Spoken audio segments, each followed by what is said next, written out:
Hi friends, welcome to my channel. So ఈరోజు topic విషయంకి వచ్చేస్తే భర్తకి భార్య మీద ఎలాంటి అనుమానాలు వస్తాయి. సో దాని నుంచి మనం తెలుసుకోవాల్సిన చిన్న చిన్న నిజాలు. సో ఇద్దరికి ఒకరి మీద ఒకరికి నమ్మకం ఉంటే గనక అంటే ఏదైనా చేసిన మిస్టేక్ కూడా చెప్పకుండా దాన్ని దాయడం కానీ, లేదా భర్తకు చెప్పకుండా కొన్ని షాపింగ్కి వెళ్ళడం కానీ, లేదా కొన్ని చేస్తూ ఉంటారు భయంతో కావచ్చు, లేదా మీ భయంతో కావచ్చు, లేదా మీరు ఏమన్నా అంటారేమో అని ఇంకెప్పుడు ఇలా చేయొద్దని తిడతారనేసి కొన్ని అంటే మీ హస్బెండ్ దగ్గర మీరు దాయడం కొన్ని జరుగుతూ ఉంటాయి. సో వాటి గురించి అనుమానం అనేది లైఫ్ లాంగ్ ఒకవేళ మీరు దొరికారా అనుకోండి తప్ప అది లైఫ్ లాంగ్ మిమ్మల్ని వేటాడుతూనే ఉంటుంది మీ భర్త పట్ల నుంచి. సో దాని నుంచి మనము ఎలా వాళ్ళకి ఏ మిస్టేక్ చేయకపోయినా కూడా కొన్ని తప్పులు అంటూ ఉంటారు. భార్యలు ఎంత పర్ఫెక్ట్ ఉన్నా కూడా కొన్నిసార్లు మీ భర్తలు తప్పు చేసినా కూడా చేయనట్టుగా, ఎక్కడ నా భార్య చేస్తుందా అన్నట్టుగా సో భార్య మీద అనుమానిస్తూ ఉంటారు. సో ఆ తప్పులు ఏంటి అనేవి కూడా మీకు చెప్తాను. ఇప్పుడు మీ భర్తలు కానీ, మీ భర్త ఇంట్లో ఉన్నప్పుడు కానీ మీకు తెలియకుండా ఏదైనా వేరే అమ్మాయిలతో చాటింగ్ కానీ చేయడం కానీ, లేదా తనకి ఏదైనా ఎఫైర్స్ ఉండొచ్చు, లేదా తన లైఫ్లో ఎవరన్నా లవ్ ఫెయిలియర్ ఉండొచ్చు, మీ భర్తకి ఎవరైనా అమ్మాయి లవ్ ఫెయిలియర్ ఉండవచ్చు. ఐ థింక్ అలా ఉండడం వల్ల కూడా ఓకే, నాకు లైఫ్లో ఒక అమ్మాయి ఇలా హ్యాండ్ ఇచ్చింది, నన్ను వదిలేసి నేను లవ్ ఫెయిలియర్ అయ్యాను. సో నాకు ఈ వచ్చే అమ్మాయి కూడా ఏదన్నా ఎఫైర్స్ ఉన్నాయా, సో తిను కూడా అంతేనా అని ఒక అమ్మాయి పట్ల ఇంకొక అమ్మాయిని కూడా అనుమానించడం జరుగుతుంది. సో నమ్మకం అనేది ఉండదు. సో వీటి వల్ల కూడా అనుమానాలు వస్తాయి. సెకండ్ వన్ వచ్చి ఏంటి అంటే, మనము మొబైల్స్లో అంటే ఇప్పుడు మీ హస్బెండ్ తెలియకుండా మీరు ఫోన్ లాక్ కానీ, మెసేజెస్ కానీ ఎవరితో అయినా మీ ఫ్రెండ్స్తో అయినా చాటింగ్ చేసి, లేదా మీ మమ్మీ వాళ్ళకి ఇంట్లో జరిగిన విషయాలు కానీ చెప్పి మళ్ళీ వాళ్ళకి ఎందుకు కాల్ చేసామని మీ మీద ఎక్కడ సీరియస్ అయ్యి రియాక్ట్ అవుతారని భయంతో కూడా ఫోన్ లాక్ పెట్టుకోవడం కానీ, మెసేజెస్ కానీ ఏమైనా చేసి డిలీట్ చేయడం కానీ, ఇలాంటివి చేసి చెయ్యలేదు. తనకు దొరికిపోయాక మళ్ళీ మిమ్మల్ని ఒక మాట అడిగినప్పుడు మీరు చెయ్యలేదు అని చెప్పినప్పుడు కూడా తనకి ఓకే, నా ముందే ఇలా అబద్ధాలు ఆడి ఎన్నిసార్లు ఇలా చెప్పిందో అన్నట్టుగా తనకి మీ మీద బ్యాడ్ ఒపీనియన్ ఉంటుంది. ఈ విషయంలో కూడా ఉంటుంది. ఇప్పుడు మీ భర్త మీతో అంటారు, అరే ఇంట్లోనే ఉండని, ఇక్కడ బయటకు వెళ్ళకూడదు, ఏదైనా కూడా నా పర్మిషన్ తీసుకోవాలి, నాకు చెప్పి చెయ్యాలి అన్నప్పుడు ఒకసారి మీరు ఎందుకు చెప్తున్నారని ఆలోచించండి. మీ భర్త వెంటనే ఆఫీస్కి వెళ్ళిపోయిన తర్వాత అంటే మీరు మీ పక్కింటి వాళ్ళతో ముచ్చట్లు పెట్టడం కానీ, లేదా బయటకు ఏదైనా షాపింగ్కి వెళ్ళడం కానీ, తను వచ్చేసరికి ఈవినింగ్ అవుతుందని షాపింగ్కి వెళ్ళడం, మీకు నచ్చినట్టు ఉండడం కానీ, ఇలా ఏమన్నా కొన్ని చేయొద్దు అన్న పనులని చేయడం వల్ల కూడా ఇలా అవుతుంది. అనుమానం అనేది కలుగుతుంది. మీ పట్ల అంటే నమ్మకం అనేది ఎప్పటికీ ఉండదు. సో ఇంకొంతమంది ఏంటి అంటే మొబైల్స్ అంటే బై మిస్టేక్ ఎవరో అదర్ పర్సన్ వేరే మొబైల్కి కాల్ చేయబోయి, వేరే నెంబర్కి కాల్ చేయబోయి బై మిస్టేక్లో మీకే కాల్ చేశారు అనుకోండి. సో తను ఒక అబ్బాయి చేస్తే ఒక అమ్మాయి వాయిస్ విని మళ్ళీ రిటర్న్ కాల్ బ్యాక్ చేశారే అనుకోండి. అప్పుడు సడన్లీ మీ హస్బెండ్ మీ మొబైల్ ఎత్తినప్పుడు అక్కడ మీ మిస్టేక్ ఏమి ఉండదు. బట్ తను అనుమానిస్తే ఒకవేళ అది మీ మీద తప్పుగా తను మార్చే విధంగా అయిపోతుంది. ఎలా అంటే ఎవరో అదర్ పర్సన్ నీకు కాల్ చేసినప్పుడు ఆ కాల్ ఎక్కడి నుంచి వచ్చింది, సో నువ్వు రిసీవ్ చేసావని. ఇప్పుడు అదర్ పర్సన్ ఎవరో తెలియనప్పుడు మనం కాల్ అటెండ్ చేయడం వల్ల ఎవరో అంటే తెలియని వ్యక్తులైనా కూడా మనం కాల్ అటెండ్ చేయడం వల్ల ఆ మిస్టేక్ కూడా ఎవరో ఓకే నీకు తనకి సంబంధం ఉంది అని తనకు నీకు లింక్ పెట్టడం కానీ ఇలా జరుగుతూ ఉంటాయి. సో ఇలాంటి హస్బెండ్ ఉంటే గనక ఏదైనా కొత్త నెంబర్లు వస్తే గనక ఆ నెంబర్ని చూసి మీకు తెలిసిన నెంబర్స్ మాత్రమే మీరు రిసీవ్ చేయండి. తెలియని నెంబర్స్ని కాల్ లిఫ్ట్ చేయొద్దు, మాట్లాడకూడదు. ఒకవేళ అలాంటివి ఉంటే మీరు మిమ్మల్ని ఇంతగా అనుమానిస్తున్నప్పుడు మీ ఫోన్లో అయితే మొబైల్ రికార్డింగ్ ఆప్షన్ ఉంటుంది కదా, ఓకే అది పెట్టుకోండి. మీరు ఎవరితో మాట్లాడినా ఏంటనేది అందులో లిస్ట్ అయితే కనిపిస్తుంది కదా. సో అలా మీరంటే ఏంటో మీ భర్త దగ్గర అలా చూపియండి. అట్లీస్ట్ తనకి కామన్ సెన్స్ లేకపోయినా మనం అమ్మాయిలము. సో మీ మీద ఎలాంటి నిందలు పడకుండా, మీ మీద ఎలాంటి అనుమానాలు రాకుండా తనకి మీరంటే ఏంటో, మీ క్యారెక్టర్ ఏంటో ప్రూఫ్ చేసుకోవడానికి ఒక అవకాశాన్ని ఇలా వాడుకోండి మీరు. సో ఇంకొకటి ఏంటి అంటే బాగా చదువుకున్న అమ్మాయి అనుకోండి, తను ఏంటంటే బయటకు వెళ్తే ఒకవేళ అంటే హస్బెండ్ తక్కువ చదివి అంటే వైఫ్ ఎక్కువ చదువుకుంటే ఓకే నాకన్నా ఎక్కువ సంపాదిస్తుందేమో, నేను అందరి ముందు చులకన అయిపోతానేమో, సో ఇలా ఉంటే నేను జాబ్కి ఎక్కడ పంపించను, నా లైఫ్ నాకే ఉంటుంది, తను పంపిస్తే నాకన్నా ఎక్కువ శాలరీ వస్తుందేమో, లైక్ బయట చెడు తిరుగులకు అలవాటు అయిపోతుందేమో, ఇంకా ఎవరినైనా చూసుకుంటుందేమో, ఆఫీస్లో ఎవరితో అయినా మాట్లాడుతుందేమో అని ఇలా కొన్ని ఆఫీస్కి వెళ్ళడం కూడా వాళ్ళకి హస్బెండ్కి వచ్చే ఈ అనుమానం అనేది నమ్మకం లేని అన్ని విషయాలు. సో ఇలా కూడా వాళ్ళు అనుమానిస్తూ ఉంటారు, అనుమానం మీద ఎక్కువగా ఉంటే అని ఇట్లా అనుమానం పడుతూ ఉంటారు.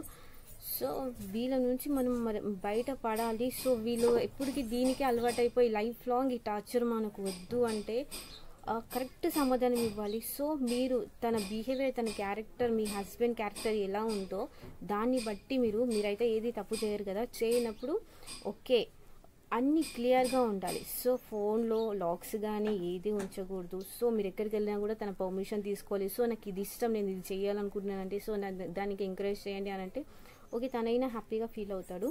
సో ఇది కూడా మీ పట్ల చాలా నమ్మకం ఉంటుంది. సీక్రెట్స్ అనేవి ఇద్దరి మధ్య ఎప్పుడూ ఉండకూడదు, అది ఎంత బ్యాడ్ అయినా గుడ్ అయినా సో అంతా ఓపెన్గా మీ ఇద్దరు డిస్కషన్ చేసుకోవాలి. సో అప్పుడే మీ లైఫ్ అనేది బాగుంటుంది. ఇలా ఇవన్నీ కూడా మీ ఇద్దరి మధ్య ఉండి ఏదన్నా ఇలా అనుమానం కలిగేది మీ క్యారెక్టర్స్, మీ బిహేవియర్ వల్లే ఇలాంటివి వస్తూ ఉంటాయి.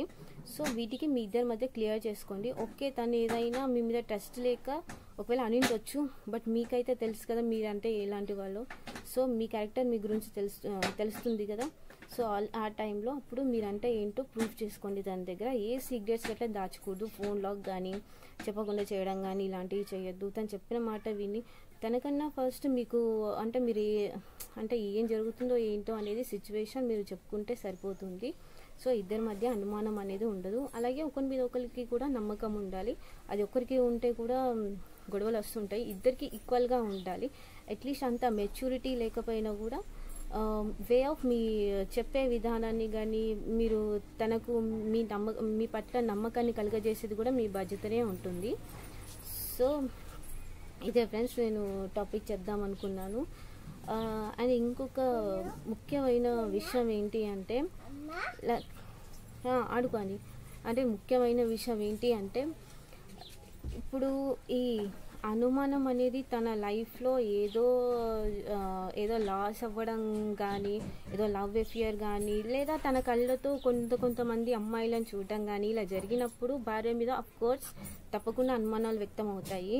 అంటే నా భార్య కూడా ఎక్కడైనా ఇలా చేస్తే కానీ బ్యాడ్ థింకింగ్ థాట్స్ వస్తాయి, మొత్తం నెగిటివ్ థాట్స్ వస్తుంది భార్య మీద, అనుమానం వ్యక్తం చేస్తారు చాలా.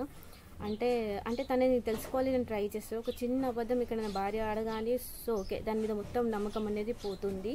ఇలా చెప్పకుండా షాపింగ్కి వెళ్ళడం కానీ ఇలా చేస్తే అనుమానాలు మీ ఇద్దరి మధ్య వస్తుంది. సో తను చెప్పినప్పుడు ఓకే ఆ టైం గురించి వెయిట్ చేయండి, మీరు తీసుకొని వెళ్తారు. కానీ లేకపోతే మీకు నచ్చిన ఐటెం కొనివ్వలేదనో మీరు వెళ్ళి డైరెక్ట్ తీసుకోవడం గానో ఇలాంటివి చేస్తూ ఉంటారు. సో ఒకవేళ మీరు సమయానికి ఎక్కడికైనా బయటికి వెళ్ళాలి, ఏదైనా అప్లికేషన్ ఫామ్ కానీ లేదా మీరు ఏదో ఇంపార్టెంట్ వర్క్ గురించి కానీ ఆఫీస్ వర్క్ గురించి కానీ మీ హస్బెండ్ డ్రాప్ చేయకపోతే లైక్ మీరే ఓలే క్యాబ్స్ కానీ బైక్స్ కానీ బుక్ చేసినప్పుడు ఎవరైనా మీ చుట్టుపక్కల వాళ్ళు చూస్తే ఓకే మీ వైఫ్ ఎవరో అదర్ పర్సన్ బైక్ మీద వెళ్ళిందని, అది బుక్ చేయడం క్యాబో లేక ఏదైనా కావచ్చు, బట్ మీ హస్బెండ్ ఉండే ఫ్రెండ్ సర్కిల్ బాగుంటే ఓకే ఆ అనుమానాలు అనేవి మీ హస్బెండ్ కూడా చెప్పడం అంటూ జరగదు. సో అలా కూడా కొంతమంది చెప్పడం వల్ల భర్తలకి భార్య మీద అనుమానం వస్తూ ఉంటుంది. సో దీన్ని మనం క్లియర్గా మన తప్పేం లేకుండా మనం చెప్పడమే ఇంపార్టెంట్. సో ఏదో అన్నారు కదా అని దేనికంటే దానికి మనం అడ్జస్ట్ అవ్వద్దు. సో ఇది అడ్జస్ట్ అవ్వడం వల్ల లైఫ్ లాంగ్ ఇలానే ఉంటుంది. సో దాన్ని క్లియర్గా మీ మిస్టేక్ ఏమి ఉండదు కదా, మీ తప్పు లేనప్పుడు క్లియర్గా ఇద్దరు డిస్కషన్ చేసుకొని మీరు ప్రూఫ్ చేసుకునే బాధ్యత మీ చేతిలో ఉంది. అండ్ ఇంకా లైక్ ఇప్పుడు అంటే కొన్నిసార్లు అంటూ ఉంటారు కదా, అది ఊరికి అనుమానించడం కానీ లేదా మా హస్బెండ్కి ఎప్పుడు ఇలానే జరుగుతుంది, అసలు బాగా అనుమానిస్తారు, ఎవరితో అయినా మాట్లాడితే చాలు ఆ అబ్బాయికి అంటగట్టడం ఇక్కడ అంటగట్టడం, కొంచెంసేపు ఫోన్లో చూసుకుంటే కనుక ఆన్లైన్ బిజీ అని వస్తే నా మీద అనుమానిస్తూ ఉంటారు. సో ఇవన్నీ కూడా నా మీద అనుమానం అని అనుకోకూడదు. కొంతమంది అతి ప్రేమ ఎక్కువ అవ్వడం కూడా దానివల్ల కూడా కొన్ని అనుమానాలు వస్తూ ఉంటాయి. సో అవి మనం క్లియర్ ఎక్స్ప్లెనేషన్ చేసుకోవాలి, ఇద్దరి మధ్య డిస్కషన్ చేసుకొని దానికి సొల్యూషన్ చూసుకొని చెప్తేనే అప్పుడు లైఫ్ అనేది బాగుంటుంది. సో ఏవన్నా కూడా పడుతూ ఇలా ఉంటే మీ లైఫ్ లాంగ్ ఈ అనుమానం అనేది మీ ఇద్దరి మధ్య రావడం, గొడవలు అయిపోవడం, ఇద్దరికి అండర్స్టాండింగ్స్ ఉండకపోవడం. అండ్ దీంట్లో కనుక మీ హస్బెండే ఇలాంటివి మీ ఫ్యామిలీ మెంబర్స్తో అందరి ముందు అనేసరికి సో మీ హస్బెండ్ వాళ్ళ మమ్మీ కూడా ఇలాంటి ఫీలింగ్ వస్తుంది, ఓకే నా కోడలు అటు ఇటు వెళ్ళి మాట్లాడుతుంది అని తను కూడా ఎంతో కొంత అంతా నేర్పించడానికి తన కొడుకుకు ట్రై చేస్తుంది. సో ఇలాంటివి తన వల్ల కూడా ఉంటుంది. సో మీ ఇద్దరి లైఫ్ లాంగ్ ఉండేది మీ ఇద్దరు. సో మీ పట్ల తన పట్ల మీకు నమ్మకం కలగాలంటే సో తను చెప్పినట్టు విని తన ముందు ఏవి సీక్రెట్స్ దాచుకోకుండా మీ ఇద్దరు మీరంటే మీ క్యారెక్టర్స్ ఏంటో మీకు తెలిసే విధంగా మీరు అలా ఉండాలి. యాజ్ ఏ ఫ్రెండ్గా ఉండాలి, యాజ్ ఏ మదర్గా, యాజ్ ఏ ఫాదర్గా, అన్నిట్లో కూడా భార్యతో సో ఇలాంటి కొన్ని మోటివేషనల్గా కాకుండా ఇలా కూడా కొన్ని ఉండాలి. అంత ప్రెజర్ పెట్టేలా కూడా ఉండదు. వన్స్ ఎప్పుడైతే భార్యను అర్థం చేసుకునే భర్త వస్తారో సో అప్పుడే వాళ్ళ లైఫ్ అనేది బాగుంటుంది. ఇంకొకరితో కంపేర్ చేసి ఇంకొకరి మాటలు వినడం కానీ అలాంటివి మధ్యలో రావు. సో అనుమానం ఉన్న వాళ్ళే ఇలా చేస్తారు. సో అనుమానంకి బుద్ధి చెప్పాలంటే ఒకవేళ మీ హస్బెండ్ గట్లా మీ ఇంట్లో ఎవరైనా ఈ విధంగా ఇలా ఉంటే సో వాళ్ళని మార్చేది అనేది మీ చేతిలోనే ఉంటుంది. సో మీ దగ్గర ఎలాంటి మిస్టేక్ లేనప్పుడు మీరు భయపడకూడదు, ఎదురు తిరిగి దానికి కరెక్ట్ రీజన్ ఇవ్వాలి. మీరంటే ఏంటో తెలుసు. సో ఇన్ కేస్ తనే అలాంటి మిస్టేక్స్ చేసి మీ మీద నెట్టడానికి కూడా ట్రై చేస్తూ ఉంటారు. సో దానికి పరిష్కారం అంటే ఎలా సమాధానం ఇవ్వాలి ఏంటి అనేది మీరు తెలుసుకుంటే చాలు. ఇంకెప్పుడు అలాంటివి మీ లైఫ్లో అంటే మీ ఇద్దరి మధ్య డిస్టర్బ్ చేసే గొడవలు కనుక రావు. సో ఇద్దరి మధ్య ఇలాంటి టాపిక్స్ని క్లియర్ చేసుకొని మీ లైఫ్ని హ్యాపీగా ఉంచుకోవాలని నేను ఈ వర్డ్స్ చెప్పాను. ఎవరైతే ఇలా అనుమానించి ఇలా టార్చర్ చేసే వాళ్ళు ఉంటారో సో వాళ్ళకి నేను ఈ వీడియో. సో కొంతమంది ఊరికే అనుమానిస్తూ ఉంటారు భార్యని. అలా అనుమానించకుండా ఇద్దరు అంటే అండర్స్టాండింగ్తో ఒకరి మీద ఒకరి నమ్మకం లేకపోవడం వల్ల నమ్మకం అనేది కలుగజేయాలి. సో అలా కలిసి ఇద్దరు హ్యాపీగా ఉండాలనేసి నేను ఈ వీడియో తీశాను. ఓకే ఫ్రెండ్స్, మళ్ళీ నెక్స్ట్ వీడియోలో మళ్ళీ కలుద్దాం. సో ఒకరి మీద ఒకరికి నమ్మకం ఉండడం వల్ల చాలా హ్యాపీగా ఉంటుంది లైఫ్. సో అనుమానం అనేది మీరు తనని బాధపడుతూ చాలా ప్రెషర్గా లైఫ్ అంతా డిస్టర్బ్ అయ్యి ఆఫ్టర్ పిల్లలు కూడా మ్యారేజ్ అంటే పిల్లలు పుట్టిన తర్వాత కూడా ఇదే రిపీట్ చేస్తూ ఉంటే పిల్లల దగ్గర కూడా అరే మమ్మీ క్యారెక్టర్ ఇంత బ్యాడ్ అని ట్రై చేయడానికి చూస్తూ ఉంటారు సో హస్బెండ్. సో ఇలా ఏ తప్పు మనం చేయకుండా ఎందుకు నిందలు పడాలి, సో దానికి కరెక్ట్గా జవాబు సమాధానం ఇచ్చుకోవాలి అని నేను ఈ వీడియో తీశాను. తప్పు లేనప్పుడు దేనికి భయపడకూడదు. అన్నీ క్లియర్ కట్గా అంటే తనకు ఎక్స్ప్లెనేషన్గా అన్ని ప్రూఫ్స్తో సహా నేను ఇది చేయలేదని చూపించేంత ధైర్యం సో గర్ల్స్ దగ్గర ఉండాలని కోరుకుంటూ నేను ఈ వీడియో తీశాను. ఓకే ఫ్రెండ్స్, మళ్ళీ నెక్స్ట్ వీడియోలో మళ్ళీ కలుద్దాం. Bye bye.